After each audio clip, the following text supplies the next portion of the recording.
This video is based on behavioural economics and is going to be concentrating on nudge theory. So just to begin with, what I mean by behavioural economics, first of all, I suppose it's the combination of economics and psychology. So behavioural economics incorporates the study of psychology into the analysis of the decision making behind an economic outcome. And I suppose it's becoming much more popular in decision making.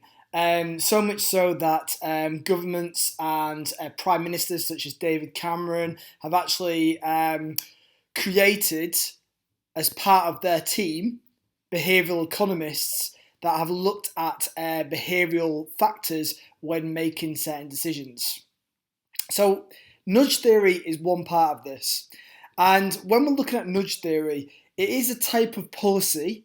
It is a type of intervention from the government, but it can be done in the private sector as well. It could be companies that are doing it, but it's to try to influence the decision making of individuals.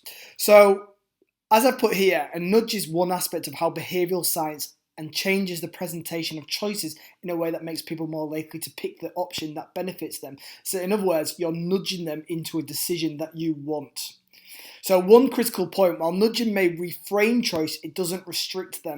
So a nudge, it isn't a direct intervention. It isn't forcing a decision upon individuals. What it's just trying to do is steer them into the right direction. So they're making a decision themselves, but with a little bit of help from obviously the policymaker or the firm or whoever's involved within the nudge. So nudges steer people towards a particular behaviour by creating environmental conditions that trigger a given heuristic strategy.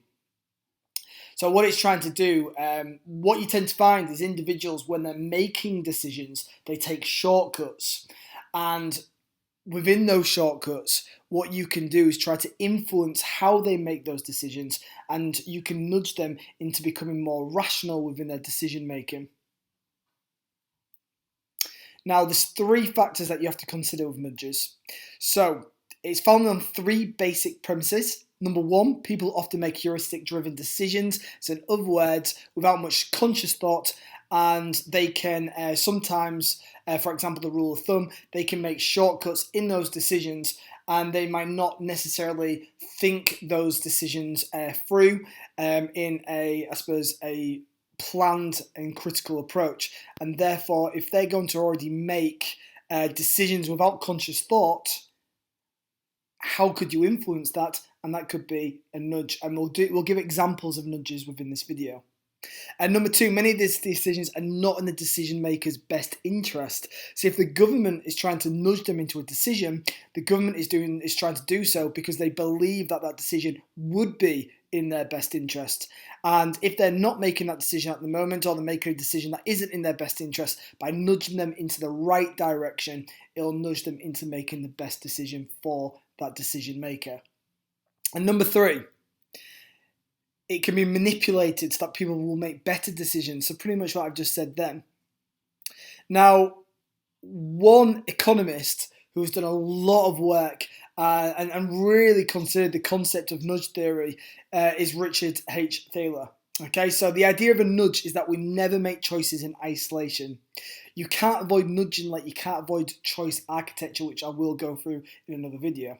So what I'm just simply going to do now is I'm just going to show you a video from Richard H Thaler just about nudge theory and an example of nudge theory, and it relates to saving for pensions. For the first 10,000 years ago, or however long we've been doing this, most people died before they had to think about old age. It's really a 20th century problem. People started living longer and families started dispersing. Now that we're dispersed and more of us are living a long time, our kids don't want us moving in any more than we want our adult children moving back in when they've supposedly left. So it's up to us to make sure we have enough. There's a shockingly large number of people in the United States that can't get their hands on $1,000 if they have an emergency. What are they going to do with retirement? Companies offer what are called defined contribution plans, where we put the burden on employees to figure out how much to save and how to invest the money. And that's a really hard problem. And so we need to help them. This is a domain in which behavioral economics has had a big impact. Most large firms in the US use 3 strategies to make life easy. One is they automatically enroll people. You only sign up if you don't want to be in. And that gets about 90% of the people in. Second, you invite people to a plan where they increase their saving a small amount each year. This is now called automatic escalation. And that works like wonders because we all have more self-control in the future than tonight. The third is the creation of default investment vehicles, creating a fund that is low fee and sensibly diversified and that changes the asset allocation as the employee ages automatically. This makes great sense. My mantra in designing policies is if you want to get people to do something, make it easy. And we've made retirement saving easier. We want to use that same strategy wherever we can.